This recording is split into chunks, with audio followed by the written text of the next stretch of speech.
ભાવનગર શહેરના સિત્સર 25 વારિયામાં પ્રશાસનની મોટી drive. Gujarat housing બોર્ડના રહેણાંક મકાનોમાં હેતુફેર કરી ગેરકાયદેસર રહેતા મકાનો સામે કાર્યવાહી હાથ ધરવામાં આવી છે. હેતુફેર કરી ગેરકાયદેસર રહેણાંક હોય કે પછી રહેણાંક મકાનમાં ગેરકાયદેસર ધાર્મિક સ્થળ બનાવી દીધું હોય તેમજ ગેરકાયદેસર વીજ કનેક્શનનો ઉપયોગ કરી રહેતા હોય, આમ તમામ સામે કાર્યવાહી ચાલી રહી છે. ભાવનગરના એસટીએમ, એએસપી, મામલતદાર, હાઉસિંગ બોર્ડના અધિકારી, આઈબીના અધિકારી તેમજ પીજીવીસીએલની ટીમ સાથે પોલીસનો કડક બંદોબસ્ત વચ્ચે કાર્યવાહી કરવામાં આવી રહી છે.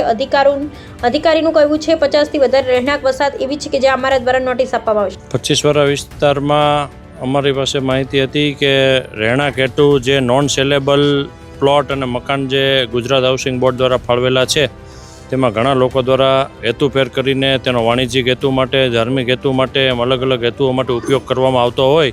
આજે પોલીસ ડિપાર્ટમેન્ટ, પીજીવીસીએલ, આરોગ્ય શાખા, ગુજરાત હાઉસિંગ બોર્ડ અને અમારી રેવન્યુની ટીમ એમ તમામના જોઈન્ટ સહયોગથી એક ઓપરેશન શરૂ કરવામાં આવેલું છે, જેમાં દરેક મકાનની તપાસ કરીને મકાનના મૂળ માલિક ત્યાં રહે છે કે કેમ, જે એલઓટી છે એ રહે છે, તેણે કોઈને ભાડે આપેલું છે કે કેમ, એ અંગેની તમામ માહિતીઓ એકત્રિત કરવામાં આવી રહી છે. અત્યાર સુધીમાં 25થી 30 જેટલી નોટિસ ઇસ્યુ કરેલી છે. બાકીનો સર્વે ચાલુ છે અને હાઉસિંગ બોર્ડની ટીમ દ્વારા નોટિસો આપવામાં આવી રહી છે. એક ધાર્મિક સ્થળમાં એક રહેણાંક મકાનમાં તે લોકો મદ્રેસા અને દરગાહ માટે ઉપયોગ કરતા હોય તેવું ધ્યાને આવેલું છે.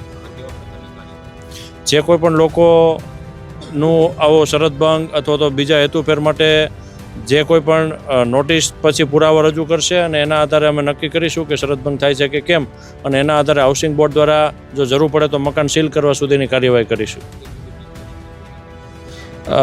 વીજ કનેક્શનનો પાકો આંકડો નથી, પણ ઘણા 3 થી 4 જેટલા વીજ કનેક્શનો પણ કાપવામાં આવેલા છે.